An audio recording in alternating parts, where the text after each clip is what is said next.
Did it freeze? Okay, hey! so long. And welcome everybody to the Infernal Brotherhood of the Scruffy Looking Nerf Herders. Hola. This is a live YouTube streaming video podcast by Star Wars fans for Star Wars fans. And today we're going to be continuing our episodic review of Star Wars Andor with Episode 7, Announcement. Yeah, announcement. I don't understand why it's called that, do you? I mean, kind of. Like, I'm sure it had to do with the ISB because, like, they just decided that they were taking over everything. I guess. I don't know. It just seems a little like the eye was obvious. That was the fucking eye. But this one, I was just like, it was like a wedding I didn't know about. Right. Like some like private band session that I didn't get the card for. Possibly. Fucking Karn is like, this is my garage band. Everyone's gonna love it. No one shows up. Except for his mom, just to belittle him. This guy. I feel so bad for him. Yeah. Yeah, I hated the character, and now it's like, man, I fucking understand this character so much. Like, he has a cubicle life. Like, hashtag cubicle life. That's his, he is, what is that, what's that fucking shitty comedy show, working, god damn it. It's like a ridiculous... Office Space? No, it plays on the trope, but it's, you gotta stay fresh. Like, intro, it's fucking work. I can't think of the... All right, it'll come to me. I'll no idea. Anyway. Workaholics? Yes, Workaholics. Okay. Sweet fucking hell. That was really difficult. Thank you. You saved me. I'm a couple glasses of wine in. Just so everyone knows. Damn it.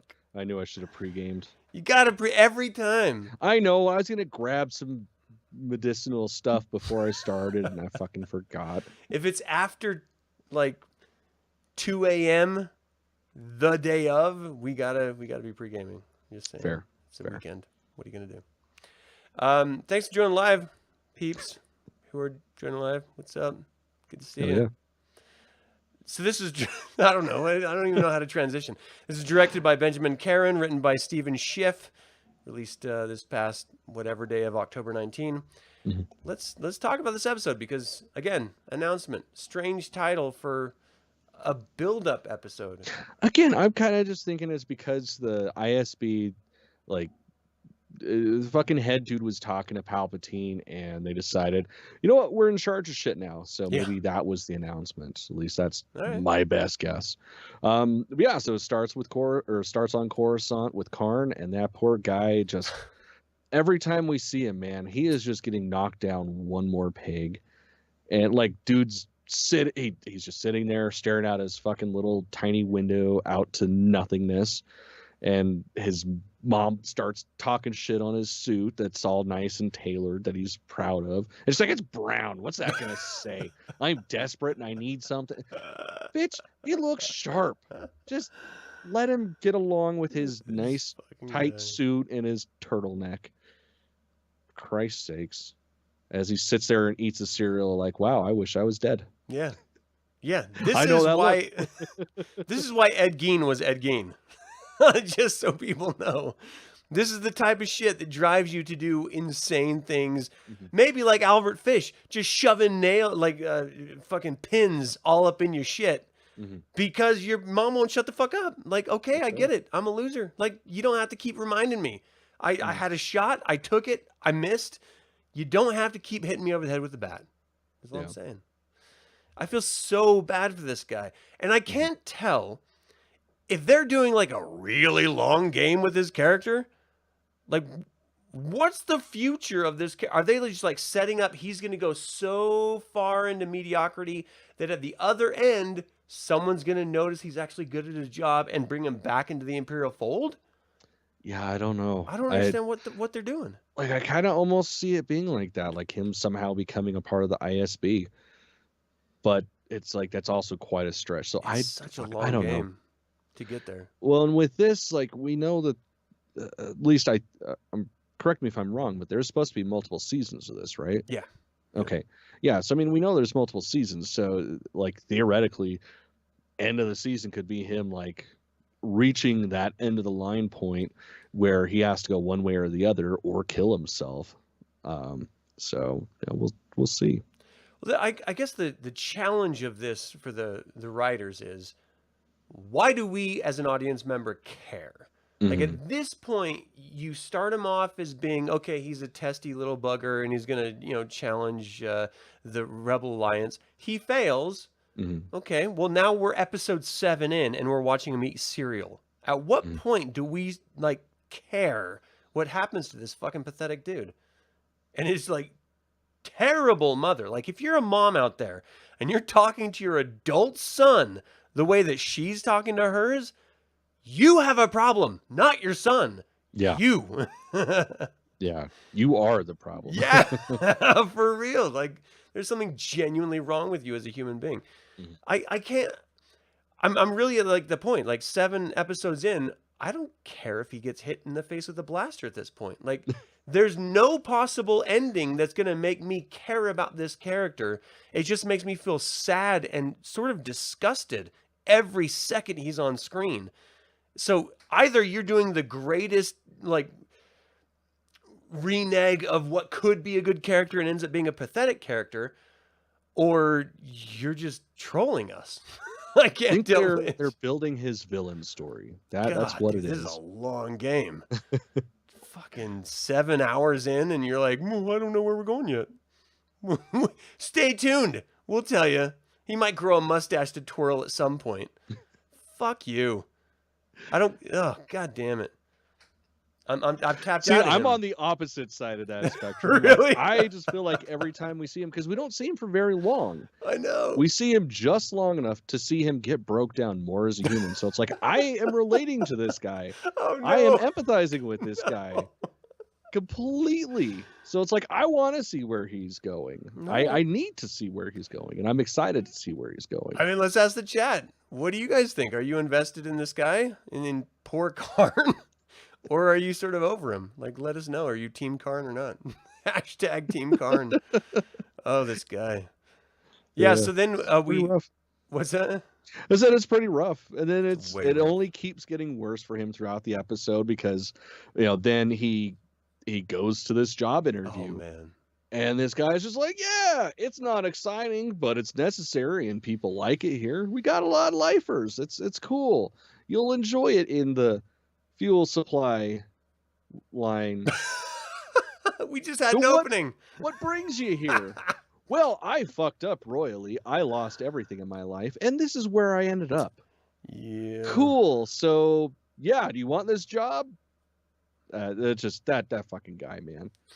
I feel so bad. Rough. That was such a, because he was like, I was pushing back against authority. I believe in standards. I want to live up to those standards, even if my hierarchy doesn't want to support me in living up to those standards. And they're just like, well, what do you know? We just had an opening in the fuel department. Here's your chair and cubicle. Please sit the fuck down and shut the fuck up. He's just like, oh, thanks. This is the rest of my torturous life. This is office space. I mean, hey, you know what? At least he's getting out of his mom's house for a little bit. That's true. It's very true. So it's a silver lining that you got to look at. So goddamn depressing. I can't even handle it. I just want to cry every time I see him on screen. Like, this is not all right. So that's Star Wars now, I guess. We're going to go down the path of pathetic white dude who can't do anything right. I mean, that's kind of the trope of Star Wars, isn't it? If you break it down. In the Disney era, I think the fucking Anakin Skywalker. You didn't think he did anything? Yeah, he cried a lot. And he got molested. Like, fuck. But he had a supportive mother. He did. He did. I'll give Poor him Anakin. Oh my gosh. And Luke had Beru. They were like supportive, positive role models as mothers. Not like this dude. So maybe he's going to end up good. Because maybe. Fucking Anakin, he turned a corner. Luke had his bouts. He was sort of on and off the fence of the dark side, which is why I love him so much. All right. Anyway, we switch over to the ISB for a little while, which is what we both wanted last episode. We were like, well, where do we want to go next? Well, let's go with the ISB. And we got exactly what we wanted. I'm a little torn on this episode because there was no real advancement in anything. It's pure setup for future advancement. There was a little bit, like we got the interplay between the ISB officers. So, there was that, which that was ultimately, like, we've been waiting for it to come to a head, and I think this is actually it. And now it'll have to progress because fucking what's her bucket got what she wanted. Asshole dude didn't, so that was great. He's a douche. Yeah, that guy's a fucking turd. Such a shithole. Yeah, I guess really the only advancement with this that we got, I mean, other than the very end, which we'll get to, was Mon Mothma, and realizing that her and God, I'm blanking on names today. Luthen, like, they don't stand on the same ground. They're in completely different realms as far as the rebellion's concerned. Who the hell is Luthen? What are you talking about? Or no, yeah, Luthen, the fucking the Skarsgård guy. Oh, right. The fucking art dealer, the main guy. Yeah. No, I'm with you now. Yeah. Took me a minute. I mean, really, that's about the only progression that we got. Yeah. I'm catching up. But I mean, still, like, even that being said, like, even if this is just a setup episode, like, I loved it. Again, like, the ISB stuff was just fantastic. Seeing how they're slowly taking over, because I mean, this is before the disbanding of the Senate. Yep. So this is just one more step towards that final, like, the crumbling of the old Republic. It's just seeing that interplay with them, that was fantastic. Is that like the forever status of Mon Mothma, of never quite being as extreme as everyone around her? And I think so. Like, I have to kind of wonder, what exactly is her version of a rebellion? If Saw Gerrera, who is giving the exact same Imperial tactics to the Imperials, is too extreme, the partisans, if I can't remember his name, Luthen or whatever the fucking dealer is, if he's too extreme because she wasn't quite ready for that to hit when it hit, what is her plan? Like, is her entire rebellion plan just like letter writing? I can't figure it out. For her, it's more so like trying to do the subversive route versus the direct route. Because, but what does that mean? Like, leaving the food out so it's spoiled? I don't. She's funding people to build militias and all that shit, but she doesn't want them to actually fight. Right. I don't. Exactly. I don't know.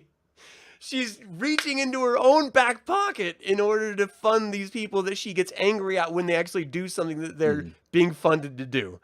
Yeah. Like, what is it, woman? I don't understand what like, if you are under a tyrannical regime, I can't imagine what that would be like. Let's pretend you're under a tyrannical regime. We've been close. We've never quite been there. And you're ready to fight back. I don't understand what too far even means, because every single step you take, I mean, we just lived through Black Lives Matter where there's a bunch of revolts and stuff. That seemed as extreme as it may have been in the moment for any objective view of what was going on, a rational reaction to hundreds of years of subjugation. So, like, in my mind, I cannot imagine why Mon Mothma, who is someone who genuinely cares about the concept of freedom, can't seem to get past the idea of acting to, like, actually realize said freedom. Yeah. Like, it doesn't make any sense. We saw it in the Rebels TV show, the cartoon. We're seeing in Andor. She seemed to be on board in A New Hope, so I just don't get what the fuck. Yeah. Well, and I almost wonder if we're gonna see that the switch flip in her in this series. Yeah. Because I mean, there's got to be a point where if she loses everything and just fully dives in. Yeah. Because I mean, in A New Hope, we don't see her fucking douchebag husband with her. Oh man, I mean, that's so not necessarily there's got to be thing. at some point where she just completely caves, gives up, and just fully dives into the rebellion. Oh man, I mean, travesty anyone having to lose their kid or anything, but if that's what it takes to, as far as a character is concerned, would it be a travesty? Her kid's kind of a cunt. Just saying. It's fair. It's fair. Girl's a bitch. But it is a character. It's not a person. So if it takes that sort of a character tragedy in order to flip that switch, I would live to watch that. Like that, you know, those sort of extremes of human experience are what really make television interesting, what storytelling interesting. So I would love to see that. That'd be awesome. I mean, we lived through Leia and Han dealing with the loss of their child. One of their kids ends up being a Sith Lord in the EU, and then in the sequel trilogy, meh. But still, they end up being, you know, turning to the dark side. You have to live with the trauma as a not just a freedom fighter in your own, you know, history as a right, but also as a parent. You're watching your kid turn to the very opposite of what you fought and sacrificed and so many other people gave their lives to see realized. And they're the opposite. And you're just like, what did I do that all for? What did I fight for if it just means you're going to be Kylo fucking Ren? Right. Like, really? Or Darth Caedus.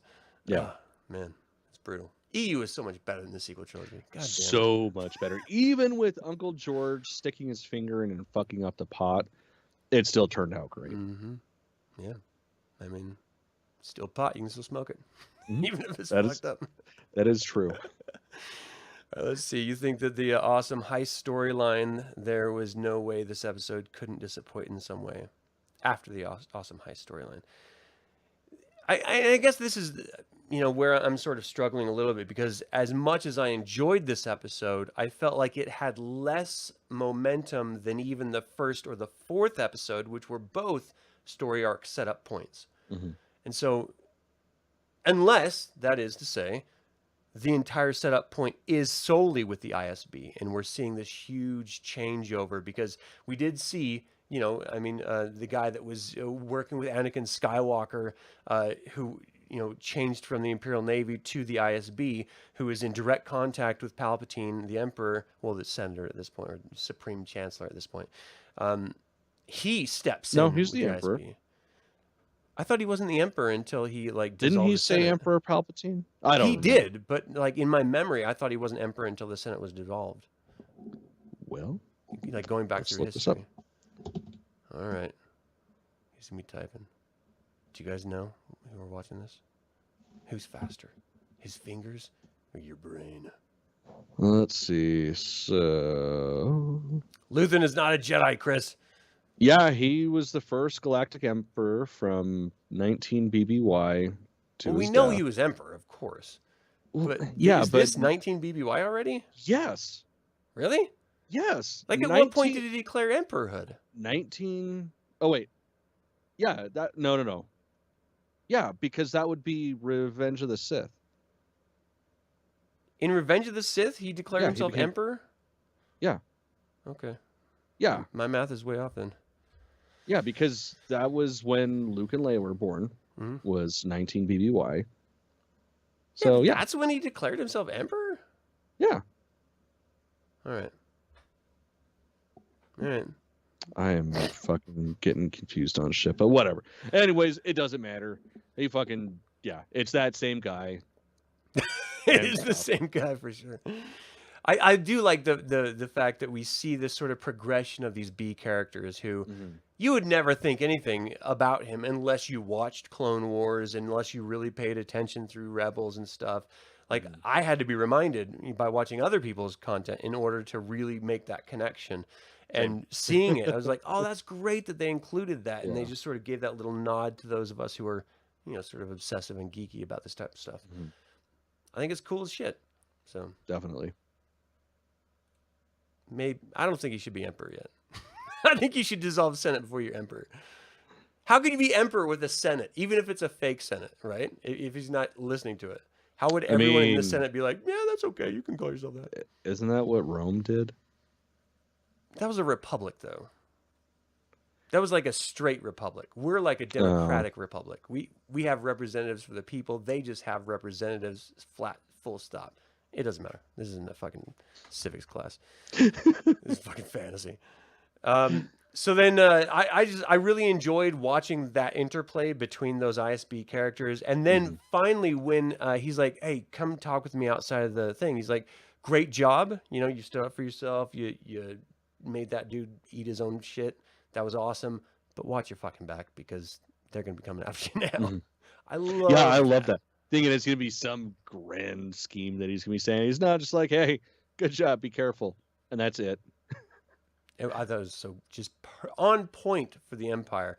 It's dog eat dog the whole way, and arguably that's why rebels could come in and destroy your entire foundation, is because it's just about trying to beat each other up rather than you working in a cohesive unit.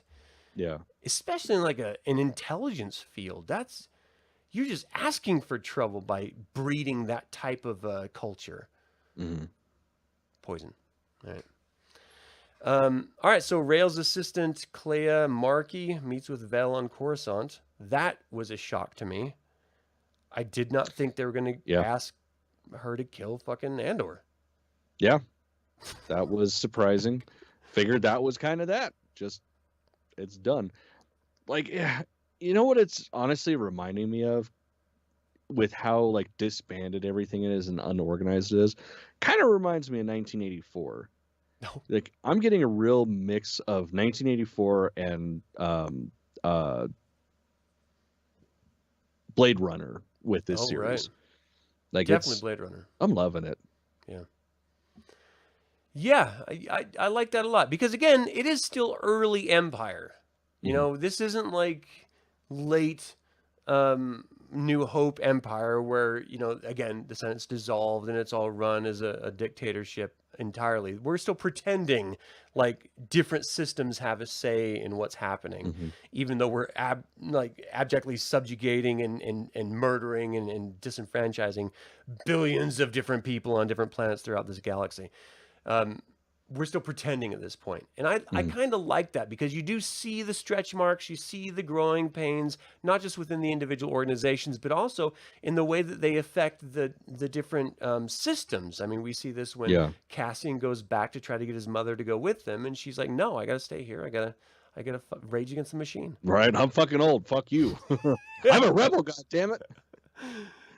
Like, hell yeah, good for her. So good. Like, I don't necessarily like her, the actress, in anything that she's ever really done. I can't think of anything. Really? I'm like, wow, she was amazing. But I'm really digging her role in this. See, for me, it's like this and Candle Cove. I fucking loved her in Candle Cove. I don't even know Channel Zero. Oh! Yeah. Okay. Channel Zero was dope. Yeah. So, it was a great show if any of you haven't seen it yet. Her series. All right, so anyway, going back to the whole, like, get rid of Andor thing, I get where he wants to sort of tie up loose ends, except that he was the only successful part of the rebellion plan that he had, was bringing this last-minute dude who was the only reason they succeeded, full stop, and now he's like, fuck him. What? Yeah. That doesn't make any sense. At what point does Vel say, no, he's more valuable than all of the people that died, obviously. Well, Vel got, like, she had some shit with him, too, so why it would be Luthen, it wouldn't make sense for him to want to kill him. That's interesting, because I see the opposite. That's Really? You think that it would make more sense for Luthen to want to kill him? Yeah, because he knows too much about him. He's the only key that can trace it back to Luthen. That makes sense.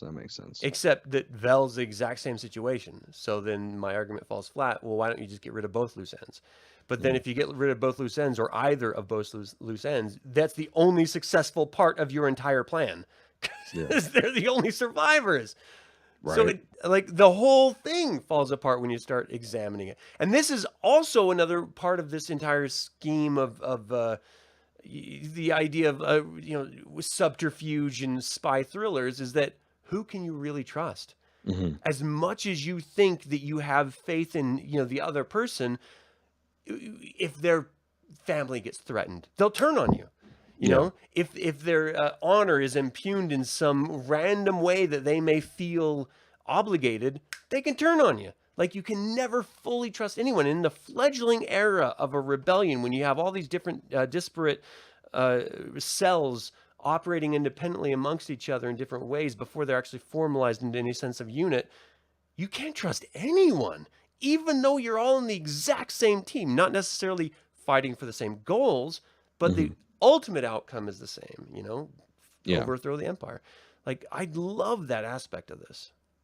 Yeah, I mean, it keeps it fucking interesting because you never know where anybody stands. Yeah.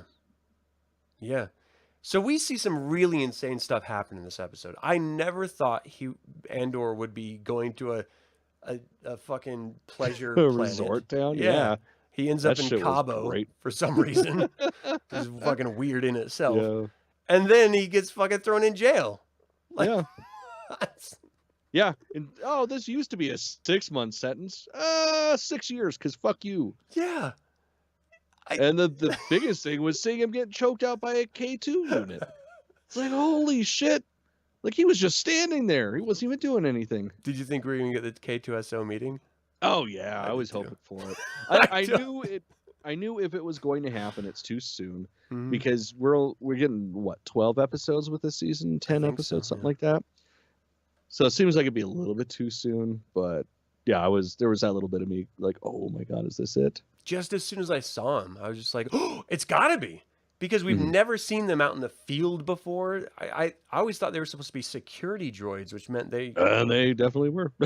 Yeah, for sure. And this just fucking throwing motherfuckers around. He meant keep me here, not choke me, not hang me. I love the literal aspect of it. Hang on to this guy.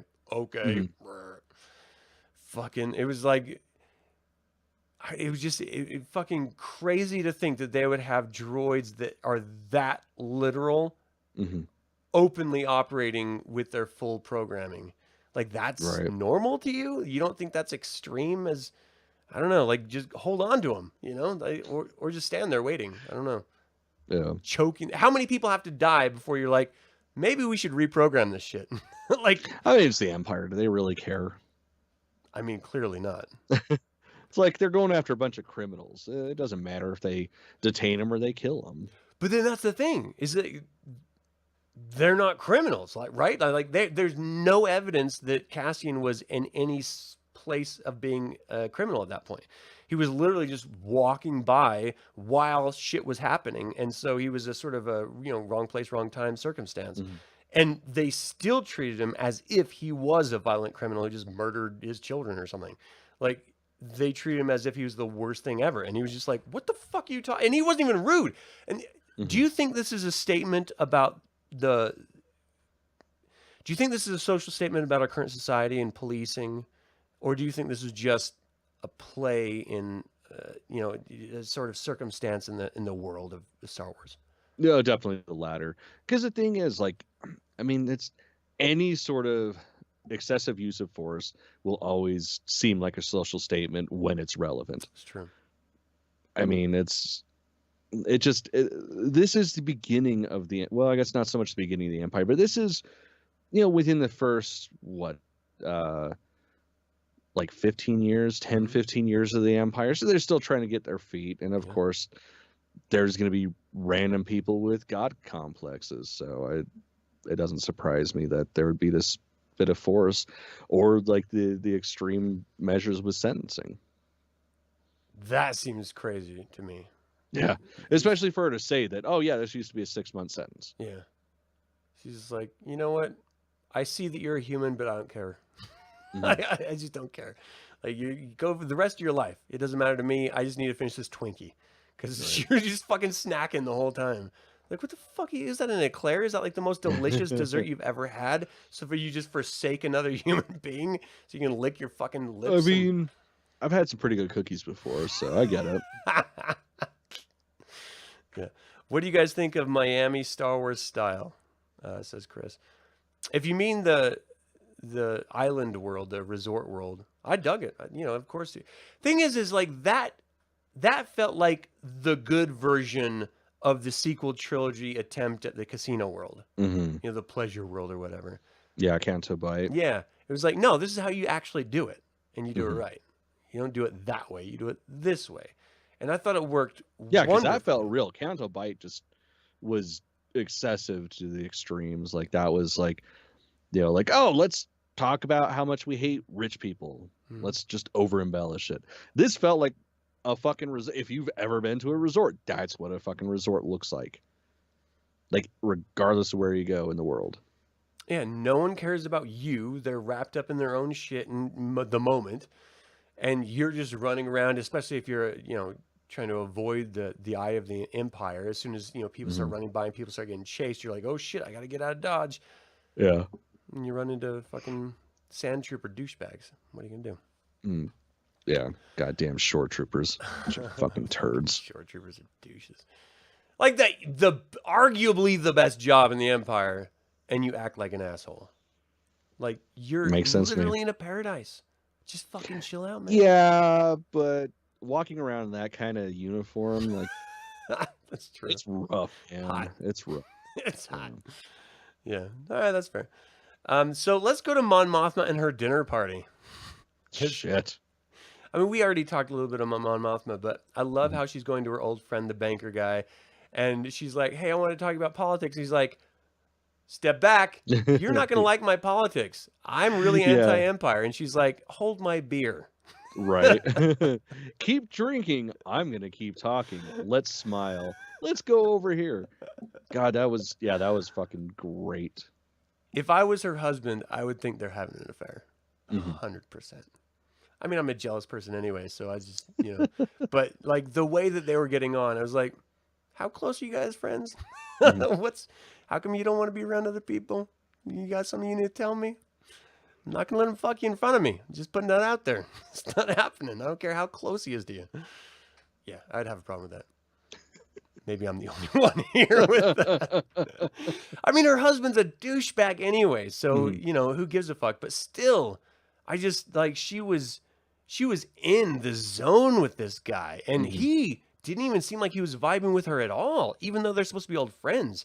The whole time he was like, he was trying to get the fuck away from that shit. Yeah, it was a weird vibe. Do you think that was intentional, or was just like not really good chemistry between the actors? No, that had to have been intentional. You think? Okay. Yeah, because I mean, she's a great actor. I don't know about this guy, but yeah, it seemed like, because I mean, fuck, like you go to prison over that shit, you get murdered over shit like that. Like, why would you openly talk about that at a senator's fucking dinner party? Yeah, with so many people. I love every time she's like, "Here, let's go talk over here in private." There's people around her. I was just like, "What are you doing? Why are you talking? There's a dude right there on camera next to you, and you're talking about how you want to get into your family's money and you need someone to subvert the system in order to get it, and you're gonna go fucking rage against the empire. Like, maybe go to a room, like a private room or something." Right. I don't know. It was weird. I don't like Colma. I thought his whole demeanor was weird. I feel like he was saying he was, a little too extreme for her, but it was like an act. Like I could totally see him turning against her. When enough pressure from the empires or the ISB is put on him, he'll definitely fold. And ultimately, we know Mon Mothma without a family because it's never been addressed before. So this whole introduction of a family, of course, people have families. It's nothing new, but it does beg the question. We talked about earlier, does that mean the Empire is going to take her family away from her in one way or another? Yeah. And that's where we get to see that sort of switch flip on Mon Mothma. Like, we've never had any indication that she's always been reserved and in control of herself. I would love to see her sort of just like flip her lid for a moment, just like fucking lose it. I mean, generally, I like seeing people do that, but especially Mon Mothma. Makes for better television.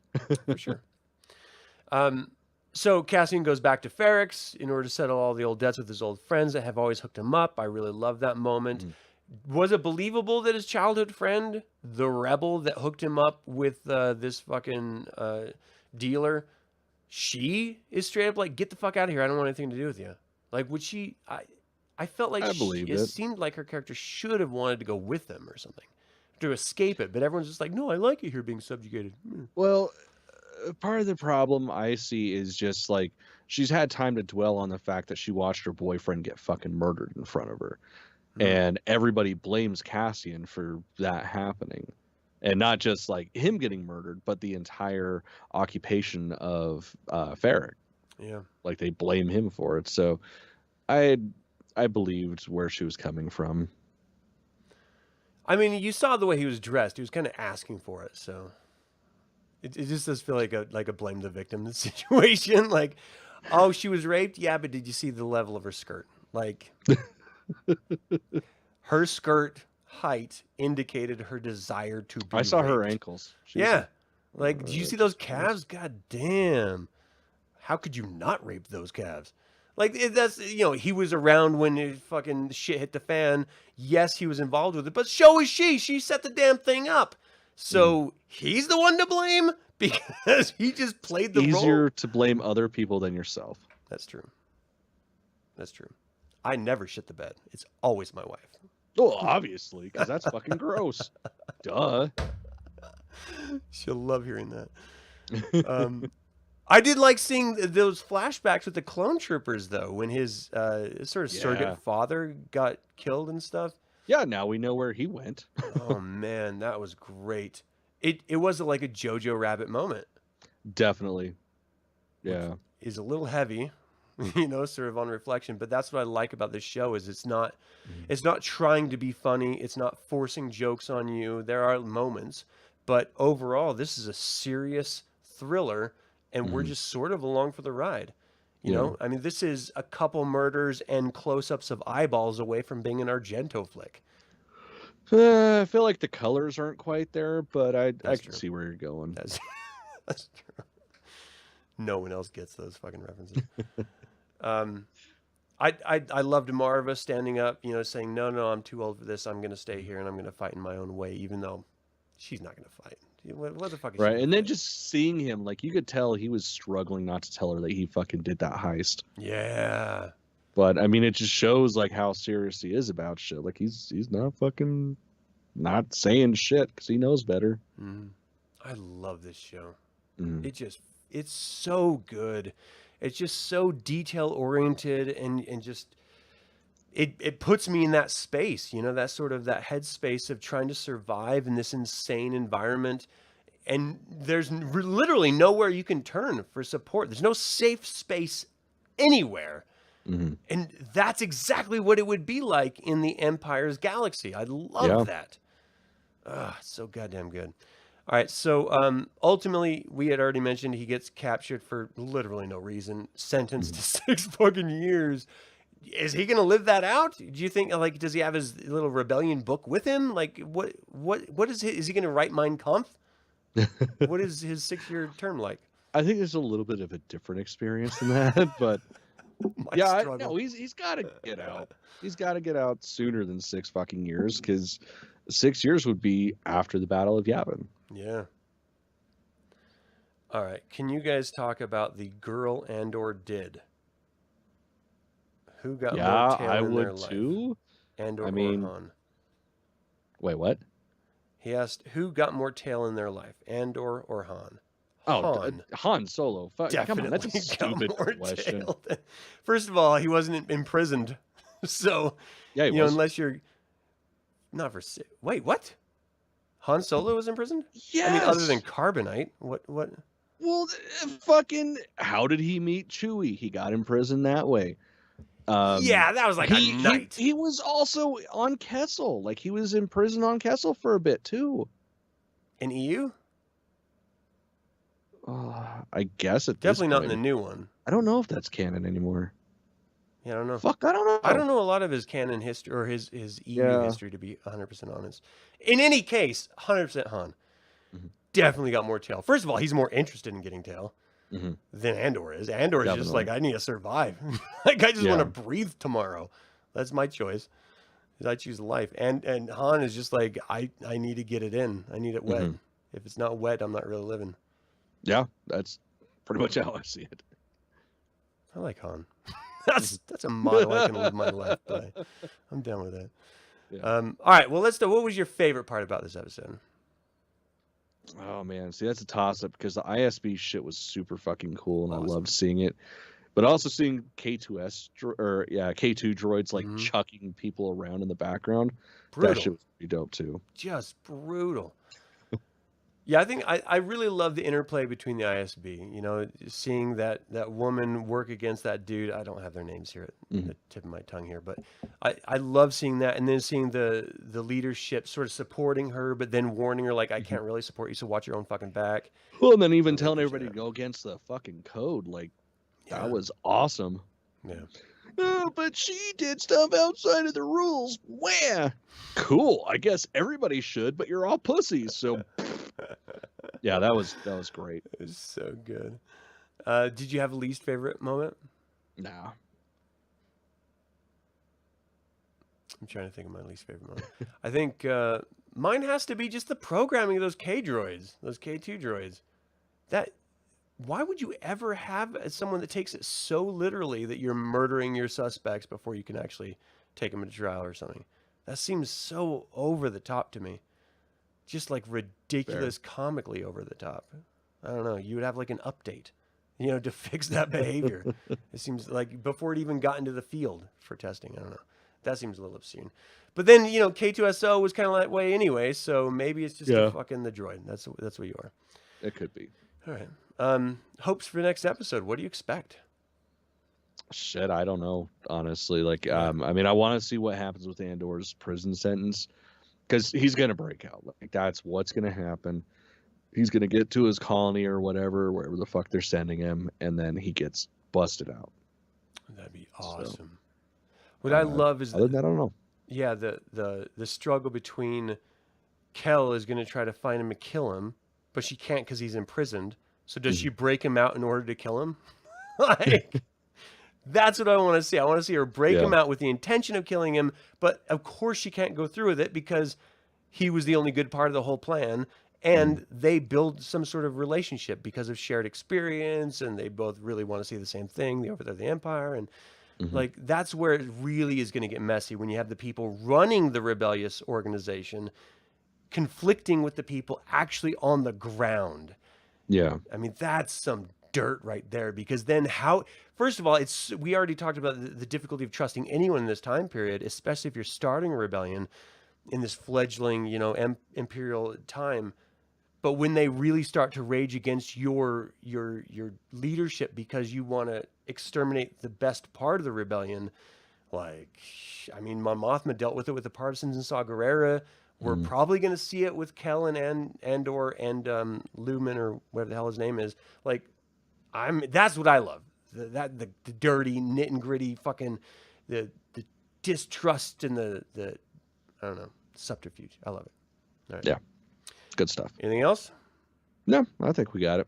All right. Well, thank you guys so much for tuning in. I hope you enjoyed this, review, or just us ranting about Star Wars Galaxy. Let us know in the comments what you think of this episode, and if you agree with us. If you don't, we'd love to hear what you have to say. And, until the Infernal Brotherhood can convene again, my fellow scruffy looking Nerf Herders, may the Force be with you. Has anyone built a weapon that's not been used? My sperm cannon has yet to be used. I mean, that sounds like if you have one, you have every reason of waking up